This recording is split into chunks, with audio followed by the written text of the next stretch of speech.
Hola, estamos en otro episodio de las miradas de todos. El día de hoy con el doctor José Roberto Lascano. ¿Cómo estás, Roberto? Muy bien, Saúl, muchas gracias. Saludos a todos.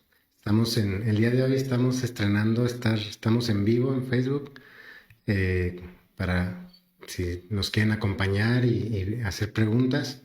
Vamos a estar ahí al pendiente. El tema de hoy es la hipertensión arterial, Roberto. Para empezar, podemos iniciar cuáles son la prevalencia y la importancia de la hipertensión ahorita en México, en el país o en el mundo. Mira, pues prácticamente la hipertensión arterial efectivamente es una de las enfermedades crónico-degenerativas que junto con la diabetes y la obesidad son las más comunes. De hecho, la hipertensión es más común y tiene una mayor prevalencia que la diabetes. La obesidad es la que la está alcanzando y creo que la está rebasando. Pero sí andamos aproximadamente alrededor de un 30% de prevalencia en México. Obviamente cada estado tiene su prevalencia, pero sí es alta en México. México. ¿Y cuáles serían las causas o los factores que pueden predisponer para padecer la presión alta? Bueno, antes que nada, pues la hipertensión primaria o esencial, que es la más común, esa pues sí tiene factores específicos. Porque pues obviamente hay hipertensión reactiva, hipertensión secundaria, debido a algunos otros problemas específicos. Pero la más común, la relacionada con el envejecimiento, por llamarlo así, como enfermedad crónica degenerativa, es la hipertensión arterial esencial o primaria. Esta hipertensión principalmente se debe a cambios en la fisiología o en la mecánica del gasto cardíaco. Normalmente nosotros debemos tener, como su nombre lo dice, una presión adecuada para que el corazón bombee la sangre, llegue con adecuada presión a todos los órganos de nuestro cuerpo, se haga el intercambio gaseoso de nutrientes y regrese con otra determinada presión al corazón de nueva cuenta, pasando obviamente por los pulmones. Entonces, factores que influyen en el endurecimiento, el engrosamiento y la obstrucción de los vasos sanguíneos, sobre todo arteriales, son los que principalmente nos van a causar la hipertensión. O sea, en realidad es como, así lo captó mi mente desde la escuela, es como una tubería, ¿no? Donde tiene que pasar el agua y llenar la casa. Y si esa tubería de la casa está obstruida o está tapada se redujo por donde pasa el agua el calibre de la tubería, tiene que aumentar la presión con la que empuja el agua o la sangre para realmente llevar toda la sangre a todo el cuerpo y regresarla, como dices, ¿verdad? Es correcto, de una manera práctica es parte de las causas. Tenemos aparte otra que viene relacionada con precisamente, y sobre todo ahorita en estas temporaditas después de lo de COVID y en eventos como esto, que tiene que ver con hormonas.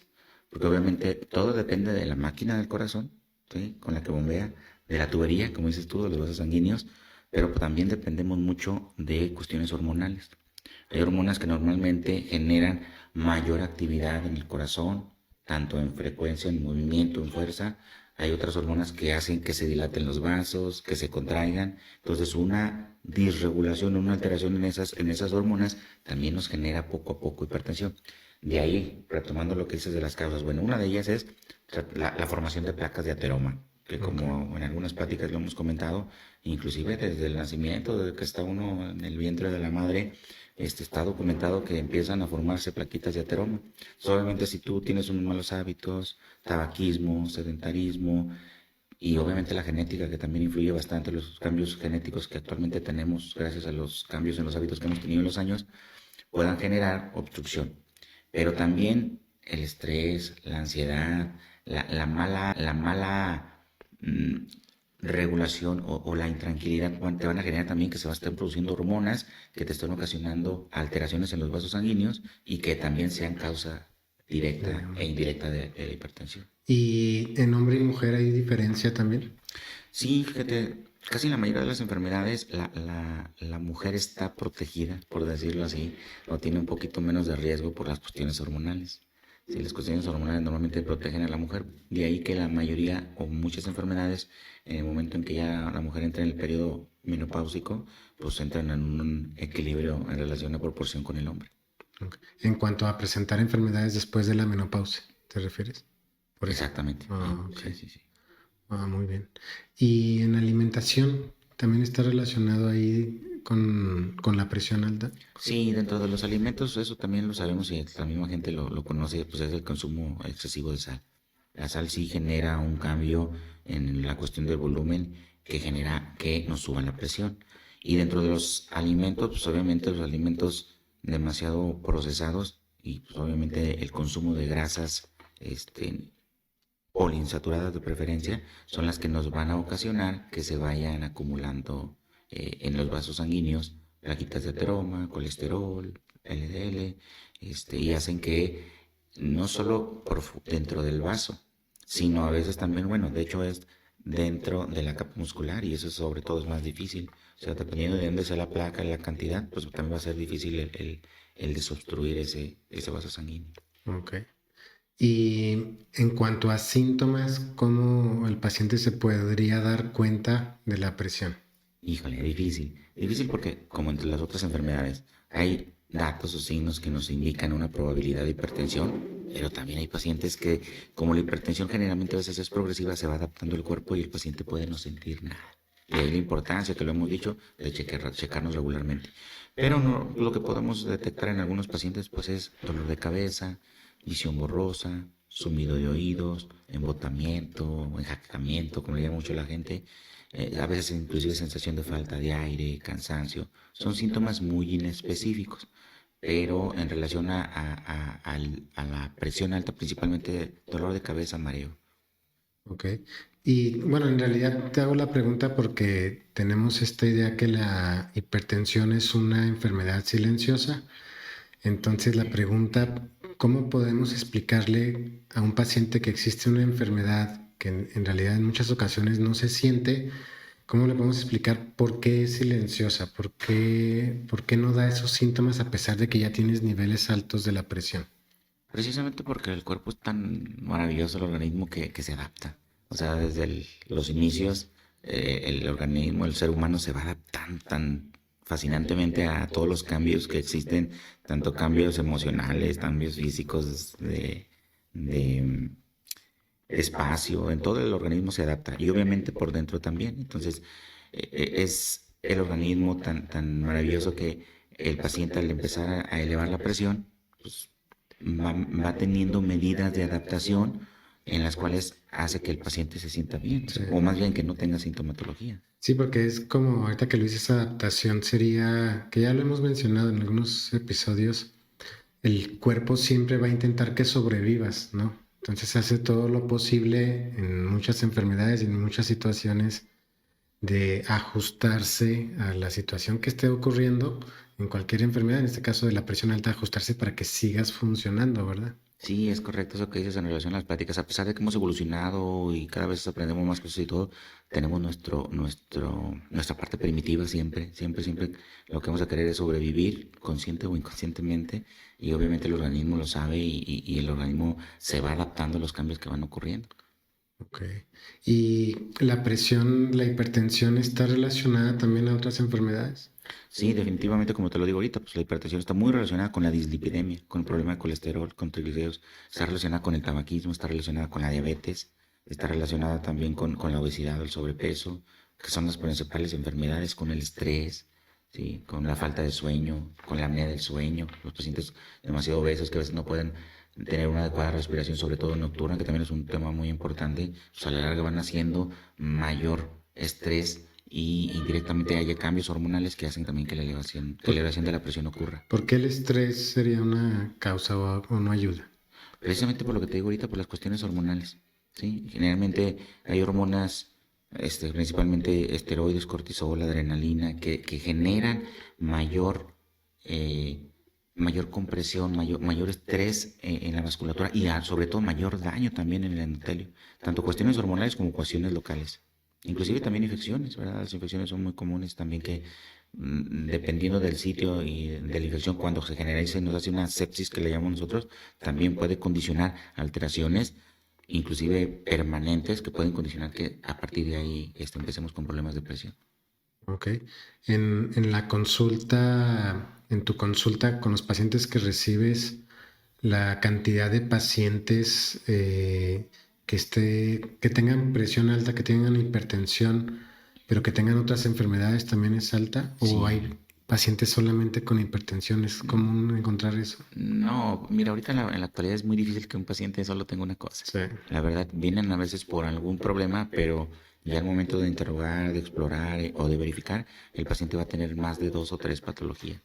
Sí, ese es el detalle que como no tenemos la cultura de la prevención, de atendernos a tiempo, de acudir, de prevenir, generalmente ya cuando atendemos de una cosa tenemos más problemas Más. con otra. Porque quizá vemos las enfermedades como separadas y no nos ponemos a pensar que en realidad están relacionadas, ¿verdad? Bueno, yo lo veo así, donde pues comer bien o la alimentación, el dormir bien, la parte emocional, el estrés, todo eso va en la persona actuando todos los días al mismo tiempo. Y si no le estamos poniendo atención a cada una de esas cosas que tenemos que poner orden, quizá va generando problemas en varios lugares, no nada más, ay, me tocó la diabetes, ay, me tocó la presión alta. En realidad es todo una coordinación de todo, ¿verdad? Sí, de hecho, pues lo importante, lo padre ahorita que decías tú de la escuela es, y que siempre nos enseñan los maestros, es entender la fisiopatología. Primero la fisiología, la forma normal de cómo están nuestros órganos, luego la fisiopatología, cómo se comportan los órganos en algunas enfermedades, pero casi todo está relacionado precisamente. O sea, sí tienen tanta conexión en el organismo que una patología te va a condicionar el riesgo de tener otra y luego otra y así. Pero digo, siempre intento traducir hacia los pacientes o a las personas que quizá no tuvieron esta educación como nosotros, la fisiopatología o las causas de las enfermedades o qué está provocando en nuestro cuerpo. En realidad, la medicina la enseñamos como muy específica o muy especializada a veces y le decimos al paciente, solo es la presión alta, pues tome esto o haga estas recomendaciones, pero quizá en ese aspecto que acabas de decir de la escuela sería la escuela para todos, no nada más para los médicos. Sí, de hecho, también lo vemos dentro de la misma carrera. Hay ahorita especialidades y subespecialidades, que generalmente es lo que condiciona, ¿verdad? Que el paciente, perdón, que el médico sea especialista y sepa muy bien de una parte del cuerpo, de una parte del órgano. Y pues eso te genera una separación que en ocasiones es benéfica, pero yo considero que la mayoría de las veces no, porque nada más nos enfocamos en ese problema y empezamos a tener otros detalles en los demás órganos o en el organismo completo y es cuando dices tú, híjole, pues hay que hablarle al otro doctor para que cheque esto, hay que hablar al otro doctor. Entonces, la verdad, lo adecuado, mis respetos para lo que es el médico general, médico familiar, que se supone que debe de saber de todo y sobre todo desde una perspectiva también no solo como individuo el paciente, sino familiar, ¿verdad? Porque también sabemos que la mayoría de las patologías y los problemas de salud, tanto mentales como individuales, tiene que ver todas las personas, o sea, no solo uno único. Obviamente agradecemos también a los subespecialistas que se enfocan en algo, un problema de un aneurisma, pues ya vas, operas y adelante, ¿verdad? Claro. El infartado que vas, al cardiólogo hace el cateterismo y adelante, pero hay patologías o enfermedades sistémicas que no se pueden tratar nada más, inclusive con un solo médico. Debemos de tener un manejo, le llamamos multidisciplinario, ¿verdad? De que la obesidad, la diabetes, ok, necesitan nada más del médico como tal, ya sea internista, familiar, endocrinólogo, sino también el nutriólogo, el psicólogo, la terapeuta, en dado caso que tenga alguna limitación, o sea, sí debiéramos de ver, decimos la palabra holística, ver al paciente de una manera completa y no separarlo. Sí. Y en tu consulta, bueno, vamos a poner el ejemplo digo, ahorita hablamos del tratamiento y el seguimiento a los pacientes con la presión, pero en tu consulta, el paciente con hipertensión, ¿qué, cómo es el tratamiento? Si lo vieras ese aspecto completo, más integral. Ok. O sea, aunque no tengas, digo, puedes tener un equipo de nutriólogos o psicólogos o recomendarle al paciente, pero mi pregunta es relacionada, bueno, no siempre se puede y de todas maneras me imagino que tú lo haces en tu consulta, intentar que lo vea un poco más allá del paciente, ¿no? Bueno, la primera es eso, o sea, lo primero es que el paciente entienda que su enfermedad, en este caso hablando de hipertensión, si ya es hipertenso, tiene que ver muchos factores para que esté descontrolado o descompensado. No solo es me tomo el medicamento y ya con eso ya mi presión va a estar controlada. Que sí, influye obviamente, ¿verdad? El medicamento tiene un mecanismo de acción que te va a hacer que la presión disminuya y que estés más estable. Pero también el descontrol de la hipertensión precisamente pues tiene que ver con todos los factores que por eso el paciente tenemos que hacer conciencia de que tiene que cuidar su peso, tiene que vigilar el consumo de sal, tiene que dormir, tiene que descansar, tiene que dejar el tabaquismo, tiene que disminuir el alcoholismo, o sea, que tiene que tener un buen sueño. O sea, sí son varios factores que se le va orientando al paciente, que es difícil en una sola cita también hacer eso, ¿verdad? Generalmente el paciente, por eso también la diferencia, meto otros temas, ¿verdad? Pero es importante, la diferencia a veces de las instituciones es eso, que el paciente va a la institución, ya sea IMSS, ISSSTE, Secretaría, lo ve el médico y lo vuelve a ver hasta en 2, 3 meses cuando haya lugar. Cuando el paciente requiere, independientemente de esa institución o particular, requiere de un seguimiento semanal, quincenal o inclusive en ocasiones hasta por razón necesaria, donde el paciente tenga alguna duda, alguna pregunta, pues ayudarle. Porque siempre he dicho yo que el mejor médico es el paciente es el mejor médico, que uno como médico, entre comillas, es nada más como un orientador, un consejero. Oiga, mire, usted debe de hacer esto por su bien, debe de hacer esto, y que el paciente entienda, para que ya después nada más corrobore con uno o pregunte si tiene alguna duda, pero la idea es que el paciente se conozca y que sepa manejar su enfermedad con y sin tratamiento. Sí. No, además lo que dices es importante porque a final de cuentas la persona que va a tomar el medicamento en su casa, que se va a cuidar, que tiene que reconocer qué situaciones está provocando que le aumente, o sea, de estrés, otras situaciones, no dormir bien, es el paciente. O sea, aunque tú seas el mejor doctor del mundo, aunque le recetes el mejor medicamento del mundo, si el paciente no se lo toma bien, si no lo usa, si no lo compra, si en su casa siguen los problemas, el estrés, el dinero, pues definitivamente, como dices, el paciente es el primer doctor, o sea, es su doctor. Y la función de los médicos quizá debería ser nada más esa parte de orientar, recomendar o guiar un poquito cuando realmente el paciente lo necesite. Es correcto. Creo que estoy de acuerdo ahí. Que es difícil de encontrar, como dices, o sea, no hay un por tiempo, por educación, porque es una institución, porque incluso en la parte particular puede suceder, ¿no? Pero, o sea, influye en varios aspectos de los médicos que realmente nosotros a veces no lo hacemos o no expresamos al paciente la responsabilidad que ellos tienen hacia su enfermedad, ¿no? Y más cuando una enfermedad como esta, donde pues se sienten bien, o sea, el paciente en muchas ocasiones está tan acostumbrado a su presión alta que en realidad no se está preocupando porque tiene algo que no siente, ¿no?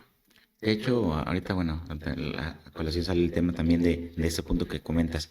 Muchos pacientes a veces, sobre todo en la presión, pero también pasa con la azúcar, con la diabetes, de que el paciente, como casi a veces no hay sintomatología, el paciente ve que su presión está normal y dice, bueno, pues ya no me tomo el medicamento, ando bien.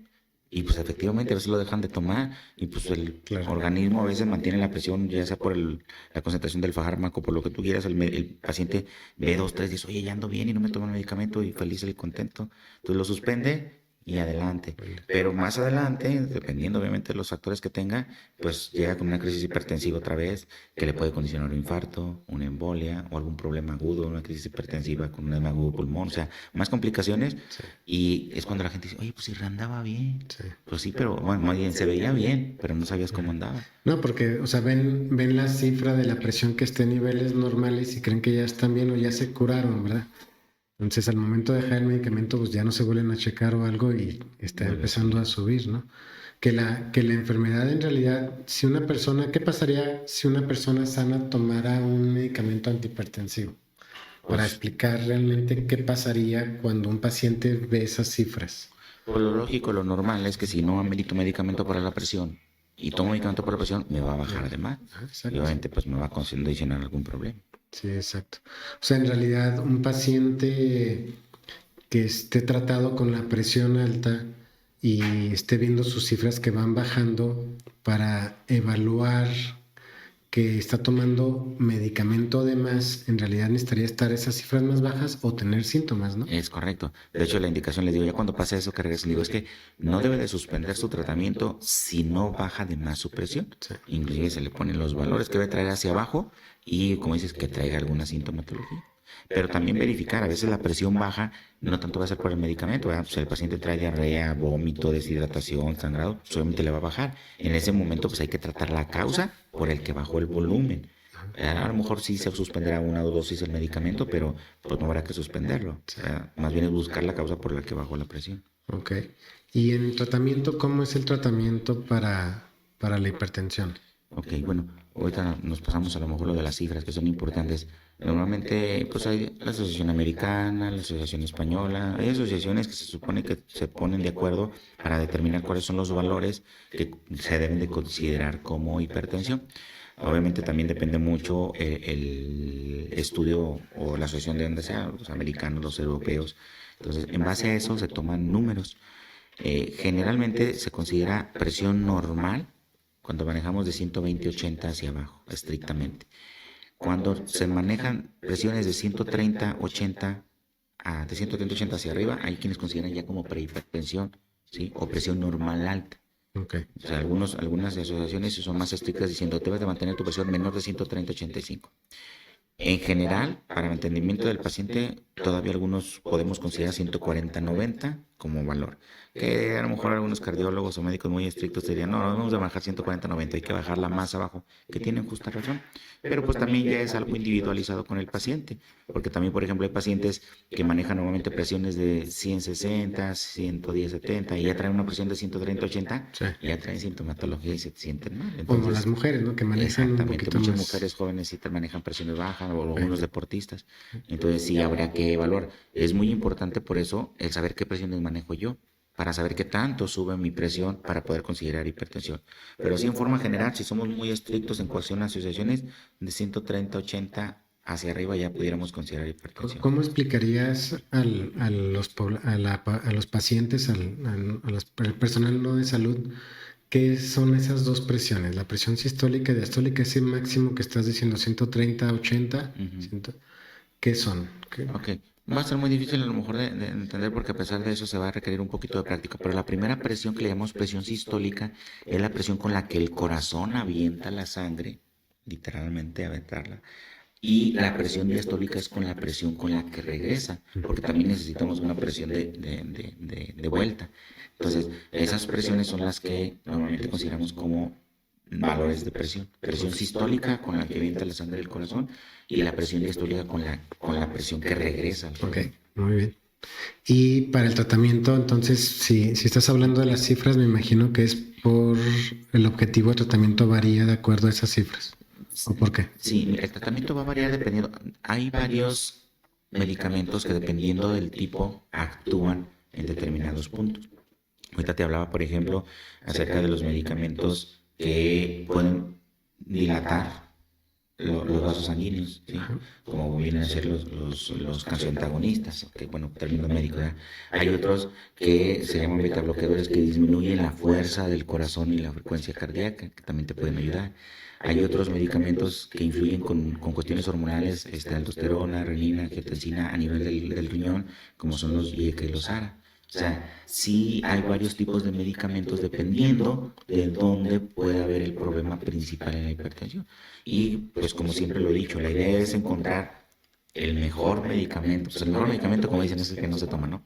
Pero tratar de encontrar el mejor medicamento con el que el paciente mejore sus cifras y también no tengamos tantos efectos secundarios, porque también es algo de lo que debemos de vigilar, que lo adecuado siempre es tratar de decirle al paciente, este medicamento te va a servir para esto, lo vas a tomar así, hay que ser bien específico y vamos a vigilarlo. Y que también puede tener estos efectos. Aunque en algunas ocasiones el paciente a veces es tan sensible en ese sentido de que al momento que ya empieza a sentir los síntomas, entonces como médico hay que tratar de identificar bien eso, o a lo mejor le das el tratamiento y le digo, bueno, lo voy a revisar y ya tú evalúas si va a tener algún efecto, pero va a depender mucho del nivel de presión que mantenga, porque también dependiendo del nivel que tenga, pues vamos a ser un poco más agresivos, pero también sobre todo de dónde creemos que es el principal problema donde vamos a dar el tratamiento.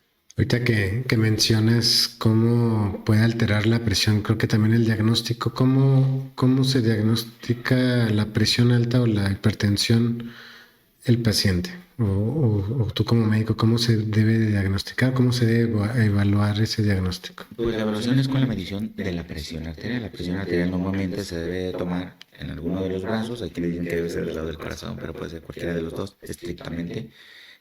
Normalmente la toma de la medición se debe de hacer varios días, no en una sola toma.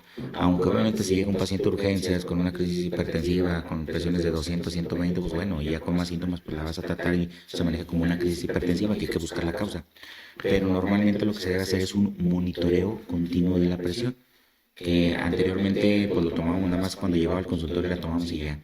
Pero se ha visto y lo veo en consulta que pacientes al acudir al consultorio generalmente condiciona estrés, nerviosismo, preocupación y que cuando van al consultorio les sube la presión en el consultorio. Okay. Pero les pides un monitor en casa o un monitor ambulatorio que le llamamos de la presión arterial y sus presiones están normales. Que es un buen ejemplo de cómo el estrés puede subir la presión y si mantienes ese estrés se va a quedar así, ¿no? Porque si tú, es el efecto de bata blanca, ¿no? Te sacudes al doctor, te pones nervioso y va a estar, digo, tienes que sentarlo, esperar unos minutos en reposo y luego ya checarle la presión. Pero si a pesar de eso empieza a subir, porque hay un efecto de la expectativa, a ver cómo va a salir, o está el doctor poniéndote nervioso, va a estar alto, ¿no? Es un buen ejemplo de cómo tu organismo responde ante el estrés. Sí, es correcto. De hecho, sí, así se llama, ¿verdad? El fenómeno de la bata blanca o hipertensión de la bata blanca. Pero que aunque la bata blanca ya la dejamos de utilizar ahora con la de COVID y todo esto, pues ya no se quedó el término. Pero sí, efectivamente la presión se debe tomar. Inclusive hay quienes dicen que mínimo 30 minutos de reposo sin haber fumado, tomado, aunque haya ido al baño, o sea, que esté en reposo. La posición de la mano es importante, a nivel de la altura del corazón en la toma, inclusive la toma de donde se pone el brazalete, a qué altura debe de estar. Sí, hay varias indicaciones específicas ¿Y el horario también? para que se tome. El horario también influye, obviamente, ¿verdad? Si lo haces la toma de presión después de alguna actividad física, después de comer, después de que te corte el perro, que viste a la novia, cosas así, que a veces influyen, puede elevarse la presión. Porque recuerdo, digo, sí lo he revisado, la hora que tú evalúas la presión arterial va a variar de acuerdo al momento del día, dependiendo de cómo está genéticamente en realidad. O sea, en teoría aumenta más la presión en la mañana que en la noche. Tendría que bajar un poquito la presión en la noche. Si tus genes responden así, eso se le llama creo que Dipper. Y Reiser, que aumenta pacientes que tienden genéticamente a aumentar la presión en la noche. También existen ese como fenotipo de pacientes. Sí, fíjate que sí, es algo característico, aunque por eso lo importante es que tengas un monitoreo durante el día. De hecho, existe el monitoreo ambulatorio de la presión arterial y que lo llamamos MAPA y el AMPA. Sí, o sea, que son un poquito diferentes, porque en uno se te pone como si fuera un estudio Holter, es un aparato que se te pone donde te está midiendo la presión arterial continua durante todo el día, El mapa. ¿sí?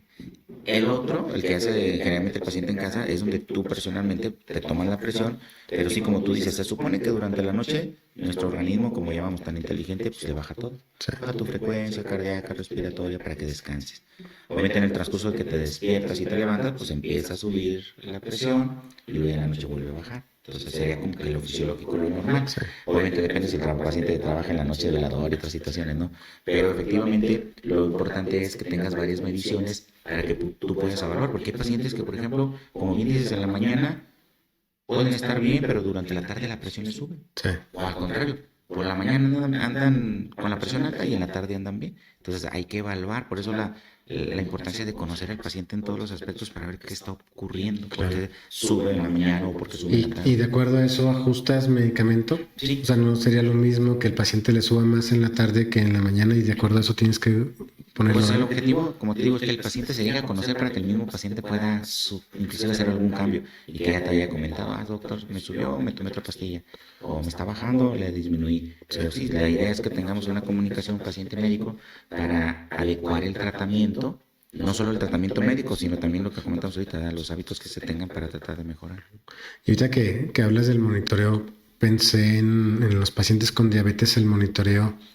O sea, lo ideal en un paciente con presión, con hipertensión, sería estarse monitoreando realmente, tener el aparato para eso, porque sería como estar muy a ciegas para el médico, estarle ajustando el medicamento. O sea, solamente cuando viene a consulta, estarle checando el medicamento no va a reflejar realmente todo lo que pasa en su vida el paciente. No, y eso que es importante porque hay pacientes que, como bien dices, traen la presión alta, se toman el medicamento, les baja y luego ya no lo toman y luego lo toman. Y también, como en la glucosa o en la diabetes, el hecho de traer cifras altas y luego bajones y luego altas también condiciona problemas, Claro. No, y complicaciones. refleja los hábitos del paciente. O sea, un paciente que lo trae así o no está tomando bien su medicamento o con horarios o la alimentación o los momentos de estrés, no sé. O sea, refleja mucho del paciente esa variabilidad de las respuestas, ¿verdad? Correcto. Muy bien. A mí se me hace la hipertensión, el tratamiento en ocasiones complicado. Uno, porque el paciente creo que a veces no en educación no ha entendido qué es, ¿sí? Entonces hay pacientes, por ejemplo, un paciente con hipertensión y con diabetes, tienen las dos. Y el riñón empieza a fallar y el paciente tiene esta idea en que el riñón está fallando por la diabetes, pero la diabetes, los niveles de glucosa están controlados. Entonces, cuando volteamos a ver, obviamente la presión, en ocasiones, que puede ser otras causas, pero estamos poniendo el ejemplo, que es la presión la que no está controlada y la que tal vez esté provocando también un problema en el riñón, ¿no? ¿Sí sucede así? Sí, sí, sí. Eso que dices también es importante. Se ha demostrado que a pesar de tener un buen control de glucosa, por ejemplo, podemos seguir teniendo complicaciones, ¿verdad? Debemos de ser a lo mejor muy estrictos y evaluar otros factores suponiendo que un paciente sea diabético y que no tenga ninguna otras comorbilidades, aunque esté bien controlado, tiene su riesgo de tener complicaciones. Pero efectivamente, o sea, si tienes diabetes, si tienes hipertensión, no porque estés bien controlado de tu diabetes, no vas a tener falla en el riñón, falla en el corazón, falla en los ojos, también tienes que tener controlada la hipertensión. Entonces sí, definitivamente van de la mano. Y como también les digo a los pacientes, eres diabético, aumentas muchísimo el riesgo de ser hipertenso. Y eres hipertenso, aumentas muchísimo el riesgo de ser diabético. ¿Cuál sería? Porque también existe el otro caso en donde no tienen diabetes los pacientes y tienen problemas de riñón porque tienen hipertensión. ¿Cuál sería como la explicación por la cual la presión alta, la hipertensión puede causar problemas en el riñón? Pues es que primero hay que determinar si, como dicen que fue primero el gallo, Ajá. el huevo o la gallina, porque a veces el paciente puede tener problemas renales y eso te condiciona hipertensión, pero la hipertensión también te puede dar problema renal o daño en el riñón. Y como bien dices tú, pues prácticamente es como una tubería, o sea, tienes una hipertensión, o sea, tienes una presión mayor, avienta la sangre con mayor fuerza.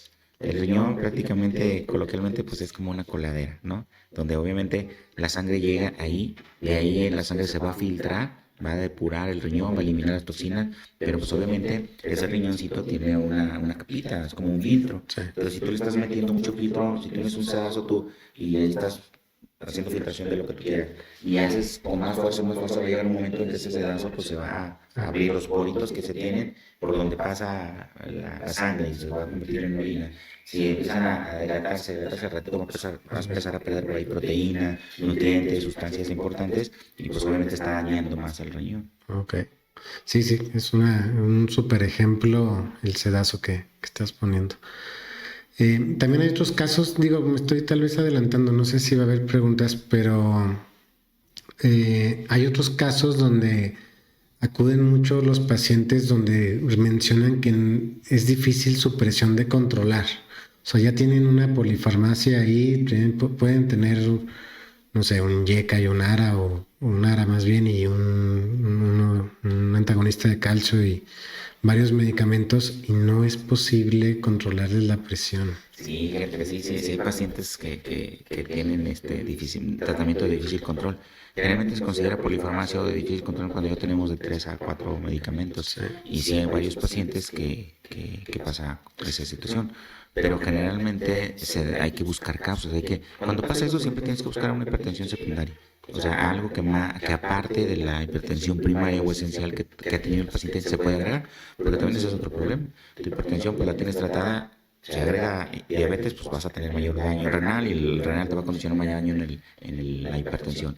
O se agrega un problema respiratorio que hace que el corazón también empieces con insuficiencia cardíaca, pues vas a agregar otro problema más a la hipertensión. Entonces, generalmente cuando ocurre eso es porque el paciente no nada más tiene esa hipertensión, sino que tiene otros factores, otras patologías que te están condicionando que pues, tu corazón y tu sistema de tubos, dijiste tú, tubería de arterias y vasos, se esté dañando más. Y solamente si tienes un daño en la tubería distal y otro en la tubería proximal y toda la tubería que tienes dañada, pues ya va a ser más difícil un control. Ok.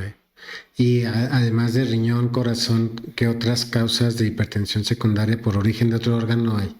Fíjate que ahorita también hablando de eso, o recordando en estas últimas consultas, el consumo de sustancias externas, ya sean medicamentos, drogas, sustancias naturistas, Claro. cosas que no conocemos.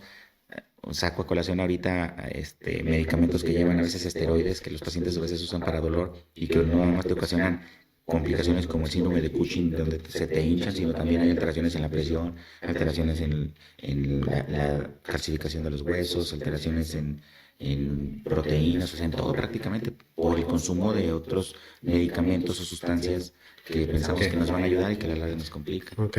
Y el otro día hablábamos con el doctor Núñez también del tema de infarto.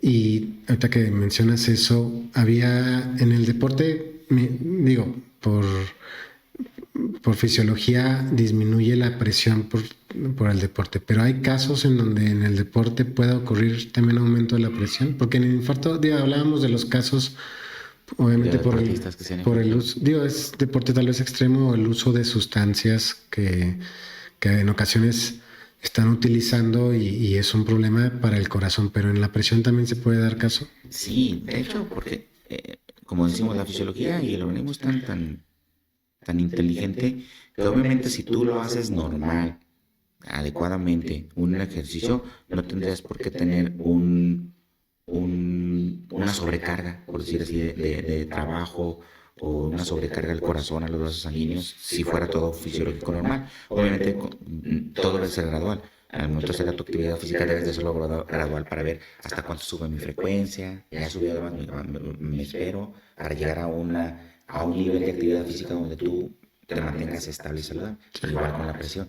Pero muchas de las veces como pacientes y como deportistas a veces no somos sinceros en el sentido de que no nada más estoy haciendo mi actividad física, a lo mejor estoy consumiendo esta proteína que me comentaron, me regalaron, estoy consumiendo estos esteroides, estoy consumiendo estos otros medicamentos, o sea que se supone que son como para ayudarme, pero indirectamente me van a condicionar que en algún momento agudo o en algún momento de alguna actividad física un poquito más agresiva, pues puedo condicionar una descompensación. Sí.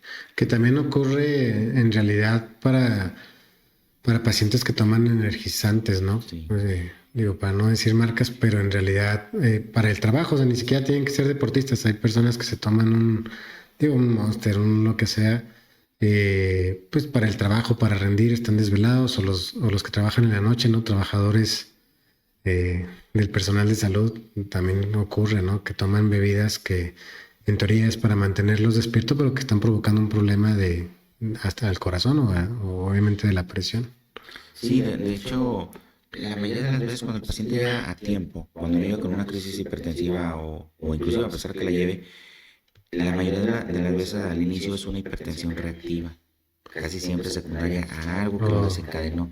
Y actualmente ya se le digo al paciente, bueno, vamos a dar un tratamiento, vamos a estabilizarte y vamos a ver en estos primeros 3 a 6 meses cómo estás. Si encontramos una causa reactiva de esa hipertensión, ¿sabe qué? Pues es que tengo como un mes que cambié de trabajo en la noche y no puedo dormir, pues eso te está condicionando la hipertensión. Claro. Entonces trata de, pues, no sé, cambiar de trabajo o tratar de dormir los otros días, no sé, y se estabiliza. Lo que te preguntas, Se ¿se estabiliza la estabiliza? presión O y sea, puedes dejar de tomar medicamento. bien. O, por ejemplo, un paciente que, ¿sabe qué es lo que te digo? Hay que insistir.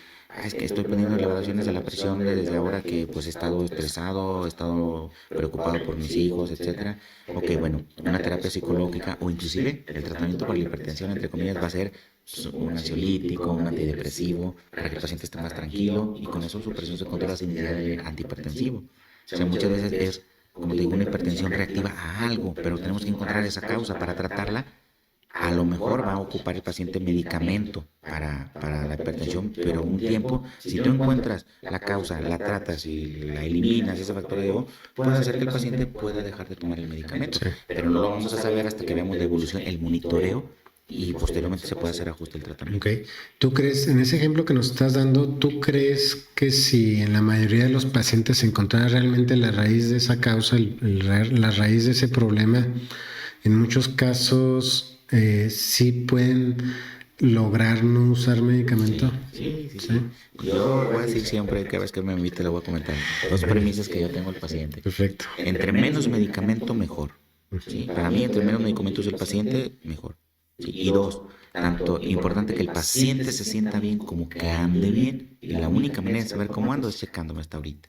¿Sí? O sea, no hay otra manera más que monitoreando. Entonces, en el caso de la hipertensión, que es el tema, si yo ya presenté inclusive una hipertensión reactiva y ando bien, yo tengo ya la obligación de estarme checando regularmente. Es que es una enfermedad que nos enseñaron hasta nosotros como que no se cura, ¿no? O sea, si estás en el momento en que estás, así por lo que me estás diciendo, digo que también lo he visto, pero como es una enfermedad y llega el paciente en un momento en que está reactiva, en donde todavía hay oportunidad de lograr un cambio en el paciente, pues realmente sí llega a una curación o a prolongar la aparición permanente de la enfermedad. Sí, es importante. Definitivamente va a depender de la causa, pero la mayoría de veces, como dices, cuando es algo secundario a algo reactivo que puedes condicionar, por ejemplo, el consumo de sustancias también. Hay Claro. jóvenes ahorita, la verdad, del uso de drogas llegan y no, pues hay pacientes que sí me dicen, no, pues yo traigo la presión alta, pero pues sí me uso esto.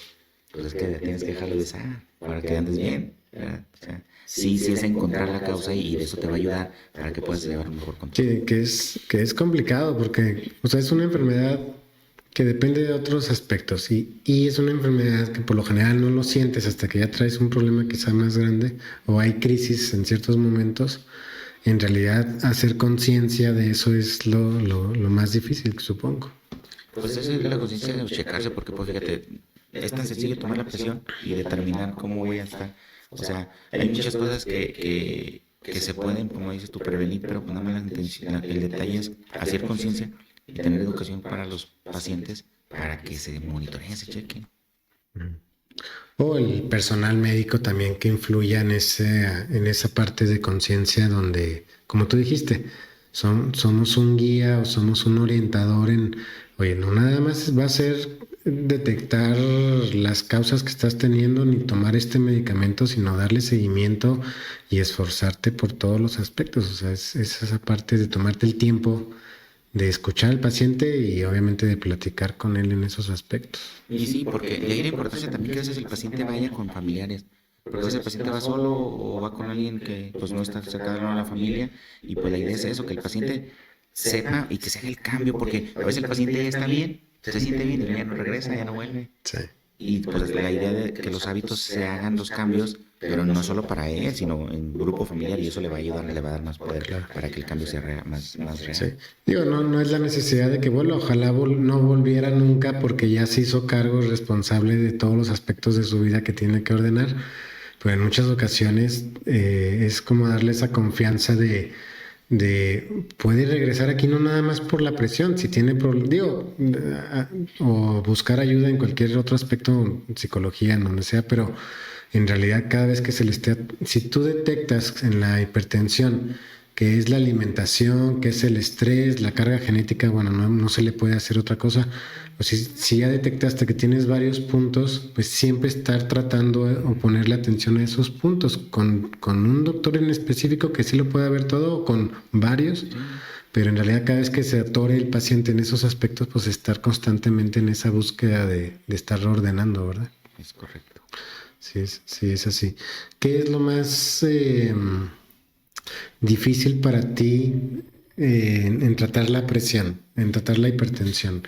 ¿Hacia ti, en tu experiencia, o hacia los pacientes, o hacia lo público y particular? No sé, ¿qué es? Es una pregunta muy ambigua, porque bueno, yo siempre trato de ver en los pacientes. La pregunta, Roberto, la hago porque es tratar de hacer sentir a todas las personas que también en ocasiones tenemos dificultades o los médicos tienen dificultades o emociones hacia los pacientes, ¿sí? ¿Sí me entiendes? O sea, no es que sea esa persona que está enfrente tuya, un médico donde tú veas que todo lo sabe, que es un experto al 100%, que no siente, porque a veces los vemos nada más así, esa es como una No, sí te impresión. entendí. Sí, De hecho, por eso digo que es ambigua en el sentido de que no, para mí el problema o lo difícil no es lo médico, sino, sino que sí te entendí perfectamente, por eso me reí, porque el problema es, por ejemplo, para mí a veces el paciente es lo económico.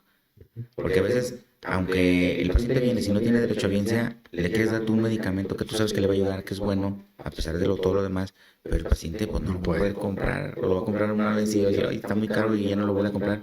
Y eso, porque los cambios en los hábitos se van a tardar, o sea, no es algo tan rápido, entonces sí necesita el tratamiento un tiempo Claro. para mientras hace cambios en los otros. Entonces, a veces hace cambios o modificaciones, trata de buscar medicamentos similares o genérico, y la verdad el cambio de patente no, sí influye.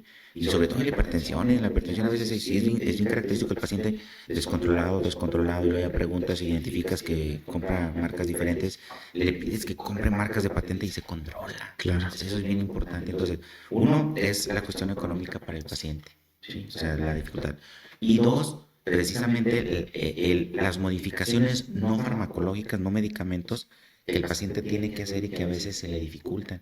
Y que pues ahí tú como médico pues, no puedes influir tanto, porque ya son problemas familiares, con la esposa, con los hijos, problemas en el trabajo, a veces las dificultades en las alimentaciones que están teniendo, el descanso, que lo decimos fácilmente, ah, no, pues eso organícese y se puede, y que a lo mejor sí, pero ese es lo difícil. No imposible, ¿verdad? Pero sí es difícil. Y depende pues ya de cada paciente, ¿verdad? Sí, no, o sea, de los dos puntos, mira, el último que mencionas es obviamente transmitir el mensaje de que hay una responsabilidad, que al final de cuentas, lo mencionaste al principio, el primer médico es el paciente. O sea, irse de la consulta sabiendo que él va a tener que hacer todo lo posible para controlarse, curarse, lo que tenga que suceder va a ser de él. Entonces, quita esa, no, no es quitar la carga al médico de la preocupación, pero para hacer notar de que algunos, o lo ideal es que todos los médicos tuvieran esa sensación de impotencia, por decirlo de esa manera, de que hay aspectos en que uno no puede controlar, pero que son a veces hasta más importantes que el propio medicamento. Y en la parte, en lo primero que mencionas de la patente, pues obviamente es cierto porque, pues, o sea, aunque veamos a la industria farmacéutica como económicamente de los mayores ingresos del mundo y por eso están caros, tienen años de investigación, el de patente, que avala esa eficacia y seguridad del medicamento cuando salió al mercado. Y un genérico significa, o de otro tipo a veces, significa que obviamente ya se venció la patente y hacen las pruebas necesarias para intentar comprobar que su medicamento es parecido al de patente, pero no va a ser igual, ¿sí? Que genérico está bien, pues hay reglas, o sea, sí hay reglas de bioequivalencia para que esos medicamentos obviamente salgan al mercado, pero obviamente sí hay diferencia dónde compras el medicamento, sí hay, o sea, hay que decirlo, ¿no?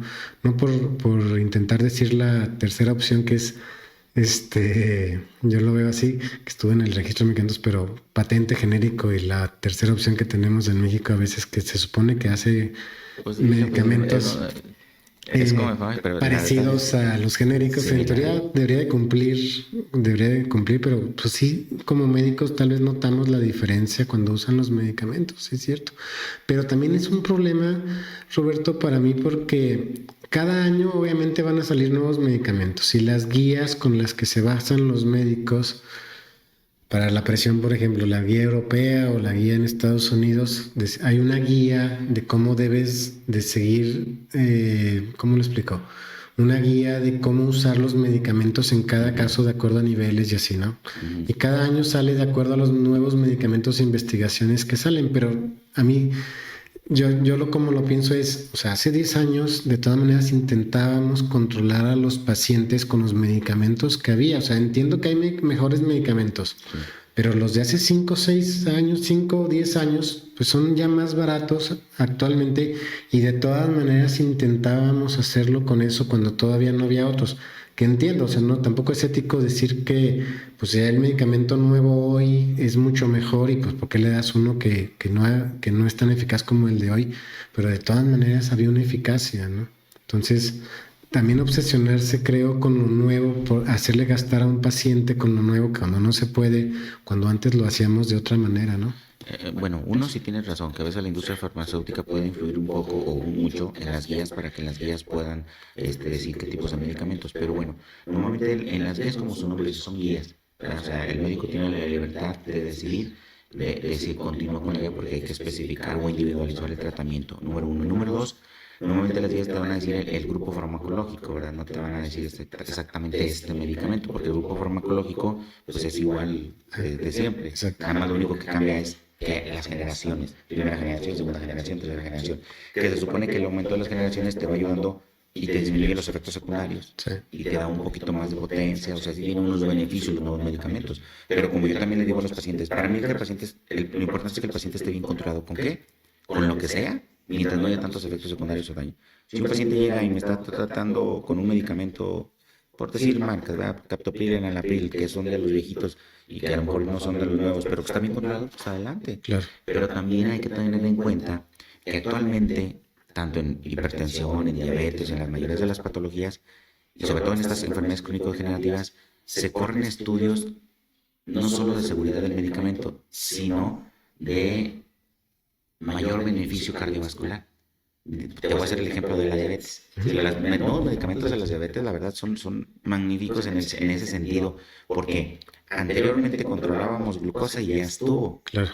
Anteriormente a lo mejor decíamos, controla la presión y ya estuvo, ¿no? Ahora es, controla la presión, pero este medicamento, ¿qué más me da aparte de controlarme la presión?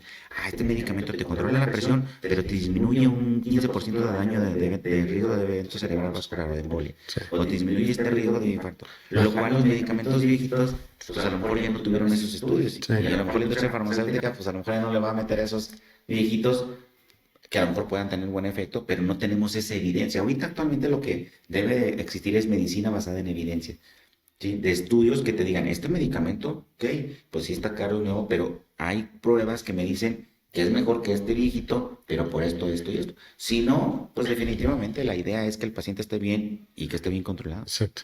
No, sí lo entiendo. De hecho, ese es el ejemplo por la que un doctor comentaba que en un ejemplo de un medicamento que se daba para diabetes con este efecto cardiovascular de disminución del riesgo, el problema era la parte económica. Entonces, que no es ético no ofrecerle ese medicamento a los pacientes. Y la discusión conmigo fue esa, o sea, pues no todos los pacientes tienen el recurso actual, porque esos pacientes, esos medicamentos tienen que 3, 5 años, Sí, poco o sea, y relativamente. están todavía caros, o sea, no ha vencido una patente para realmente tener un genérico y tener esa opción, ¿no? Entonces yo le comentaba, pues sí, o sea, está bien, o sea, no lo entiendo muy bien que es un mayor beneficio, pero pues no todos lo pueden comprar, o sea, en realidad necesitamos también voltear a veces un poquito a la opción anterior para esos pacientes, porque no hay otra opción, en el sector salud todavía no está, bueno, ya empiezan a ver, pero no es opción para todos los Sí, pacientes. no, por eso tienes que individualizar. De hecho, lo que dices es bien importante. Llega un paciente y la verdad yo personalmente lo digo, tiene derecho a audiencia para saber si de los medicamentos de IMSS se le puede proporcionar. Que afortunadamente sí hay, pero volvemos a lo mismo, ya cuestiones políticas, que ese es otro boleto, ¿no? Que si en realidad como institución invirtiéramos en buenos medicamentos, disminuiríamos mucho las hospitalizaciones, los ingresos de urgencias y Claro. obviamente el gasto es menos, pero pues obviamente quienes están en esas esferas de más arriba no lo piensan de esa manera o tienen otros intereses Sí. en lugar del No, beneficio del pues es un paciente. control. Y la otra, ¿verdad? Cuando va a llegar el paciente, pues tú le dices, como médico, de verdad, éticamente tienes la responsabilidad de decir, mire, está esto que es lo mejor y este es el precio probablemente y está esto otro. Entonces, pues hay que valorar, ¿verdad? Yo sé que pues la economía y la decisión va a ser suya. Yo le indico esto, que es lo mejor y ese es el precio. Está también esto otro que es bueno y ese es el precio y ya el paciente decide. A sabiendas que obviamente con esto pues vamos a tener un poquito más de riesgo, pero pues vamos a estar ahí al pendiente. Hay una estadística de la OMS, de la parte de agricultura, no me acuerdo del organismo, donde menciona que si hubiera una mejor alimentación en el mundo, o sea, más equilibrada, y como debe de ser, para no explicarla, el 90% de las enfermedades crónico-degenerativas disminuiría. Y el gasto económico.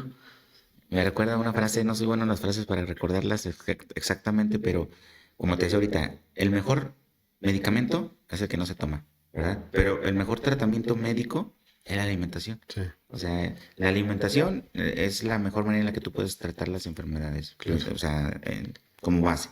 Va a haber cuestiones muy específicas o particularidades, pero en realidad tienes razón. O sea, si enfocáramos más cuidado en nuestra alimentación, pues no necesitaríamos tantos medicamentos. Sí. Bueno, bueno, ya para terminar, Roberto, ¿qué en general tu perspectiva hacia los pacientes, qué recomendaciones entonces harías? No necesariamente nada más a los pacientes que tienen ya la presión o la hipertensión, ¿qué recomendaciones dejarías entonces a los pacientes? Pues lo más importante es que se informen. Información. Tenemos ahorita pues, redes sociales, internet y todo para informarse. Informarte en sitios adecuados y aclarar dudas con expertos. O sea, como yo les digo yo a la mayoría de las personas y pacientes, es bueno acudir al médico, al psicólogo, al nutriólogo, a quien consideren de acuerdo como el paciente, cada paciente sepa, pues mínimo una vez al año. ¿Sí? O cada 6 meses, cada 4. Obviamente, en el momento ya que vas, el experto ya te dirá, ¿sabes que estás bien? Adelante. Nos vemos más adelante en un nuevo chequeo. ¿Sabes que esto salió mal? Pues más atención, más cuidado. Entonces, yo creo que más que nada es información, informarse en lugares adecuados y con expertos y acudir a una cita, una consulta, una valoración, aunque no me sienta mal, Sí, a checarme, a ver cómo. sí. Pues es el mejor consejo. Que es en el caso de la presión, ¿no? Aunque no te sientas, aunque te sientas bien, revísate, ¿no? Es correcto. Y quizá yo agregaría también, si estamos hablando de que es la presión, la hipertensión es por varios factores, pues también puedes comenzar a ordenar tu vida, ¿no? O sea, empieza a buscar información de cómo comer mejor, de cómo hacer ejercicio, de cómo dormir mejor, no sé, del dinero, si es un problema en tu caso, ¿no?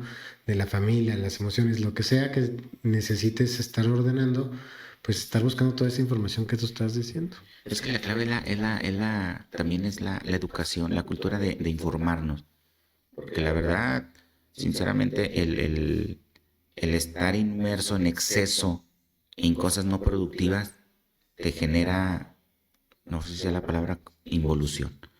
O sea, yo considero que para poder caminar, evolucionar y estar al pendiente tanto en las cuestiones generales, tienes que cambiar. Sí, O sea, el cambio siempre va a ser bueno.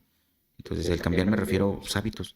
El estar, por una expresión, a lo mejor viendo la tele todo el día, viendo series, viendo novelas, y todo para en general, en lugar de buscar cosas productivas de información, como tú dices, de ver cómo está de interesarme más en mí, qué puedo hacer para estar mejor en mi cuestión de salud emocional, en mi cuestión física, en hacer algo productivo. O sea, todo eso yo creo que influye mucho para que cambie tu chip y que tú empieces a buscar más, porque entre más conocimiento sabes, más quieres saber y más quieres saber. Sí, muy bien, pues muchas gracias, Roberto. Esperemos nos vemos en otro episodio. Bueno, hay unas preguntas. Si gustas, Duván. Dice, ¿hasta qué punto las emociones afectan la presión arterial o de qué manera pueden influir? ¿Hasta qué punto? Las emociones pueden afectar la presión arterial. Es lo que platicábamos ahorita. Fíjate que eso depende mucho de qué tan, no sé si es la palabra, estable emocionalmente o maduro emocionalmente seas. Hay gente que puede saber o aprende a conocer y a manejar sus emociones. Eso me va a facilitar que no me complique con otras situaciones. Pero si somos, no sé si también la palabra, inmaduros o si somos poco conocedores de nuestras emociones, sí nos va a generar un descontrol de la presión. Y ahí, pues las emociones es bien importante reconocerlas. Estoy enojado, lo reconozco, estoy enojado, estoy molesto, inclusive cuestiones negativas, y pues tratar de aprender a manejarlas. Es bien O sea, importante. es que la emoción no es algo que no es físico, ¿no? O sea, la emoción es un proceso que ocurre en el cuerpo físico-químico o químico, como lo queramos ver, que produce sustancias en el cuerpo que nos va a estar afectando, que fue lo que dijiste al principio. Cuestiones hormonales. O sea, cuestiones hormonales, cuestiones se va a generar una sustancia que va a hacer que probablemente el corazón esté latiendo más rápido, por decirlo algo muy sencillo, o que los vasos estén más en constricción. Entonces, las emociones hay que verlas como la forma en que nuestro cuerpo está construido y que realmente no es algo que esté flotando, que esté, ¿no? Una emoción es un aspecto físico de nuestro cuerpo, ¿no? Sí Físico influye, químico. depende mucho de la persona, pero sí influye. También la pregunta si es una enfermedad curable o hay que aprender a vivir con ella. Es lo que comentamos ahorita, depende de la etapa o del inicio, puede ser curable y también se puede aprender a también con ella. Aprovechando esa connotación, lo importante no es que tenga hipertensión o que tenga diabetes o que tenga asma o que tenga cualquier enfermedad, lo importante es que estés controlado, con o sin tratamiento, pero lo importante es el control. Es que eso, digo, lo dijiste la otra vez con la diabetes. O sea, en realidad, eso que mencionas es que ya lo tienes. Lo dijiste la otra vez con la diabetes, es que ya lo tienes. Lo importante es qué voy a hacer con eso. Esas fueron tus palabras, ¿no? Es lo que realmente es importante. Ya lo tienes. Vamos a ver, lo controlas, lo curas, no importa. En realidad, ¿cómo vas a vivir con eso? Es correcto. Muy bien, entonces, pues muchas gracias, Roberto. Ojalá y nos veamos pronto para otro episodio. Y de verdad, muchas gracias. Gracias. Saludos.